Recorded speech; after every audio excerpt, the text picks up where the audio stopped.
Hello friends, இன்றைக்கி மீன் வாங்கியாச்சு. 100 ரூபாய்க்கு 50 சாலை கட் பண்ணி க்ளீன் பண்ணி எடுத்திருக்கேன். பிள்ளைங்க ஸ்கூல் காலேஜுக்கு காலையில் 7 மணிக்கே கிளம்பிடுவாங்க.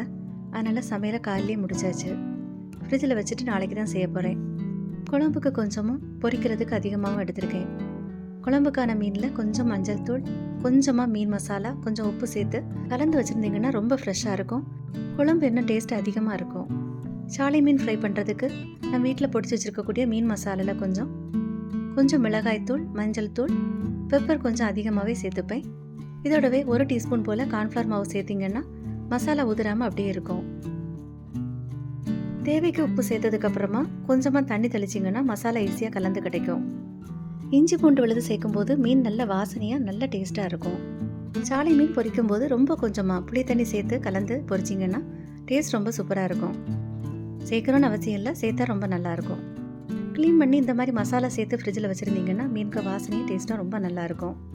இஞ்சி பூண்டு விழுது ரொம்ப நாள் கெட்டு போகாமல் ஃப்ரீசரில் வைக்க வேண்டாம், ஃப்ரிட்ஜில் வச்சுருந்தாலே ரொம்ப நாள் கெட்டு போகாமல் இருக்கும். நம்ம சேனலில் வீடியோ இருக்குது, தேவைப்பட்டால் பார்த்துக்கோங்க. 2 நாளைக்கு பொரிக்கிறதுக்கும் 2 நாள் குழம்புக்கும் வச்சுருக்கேன். சின்ன சைஸ் சாலையாக இருக்கிறதால கோடு போடாமல் வச்சுருக்கேன். பெரிய சைஸ் சாலையாக இருந்தால் கோடு போட்டு வச்சுருந்தீங்கன்னா ஈஸியாக மசாலா ஏறும்.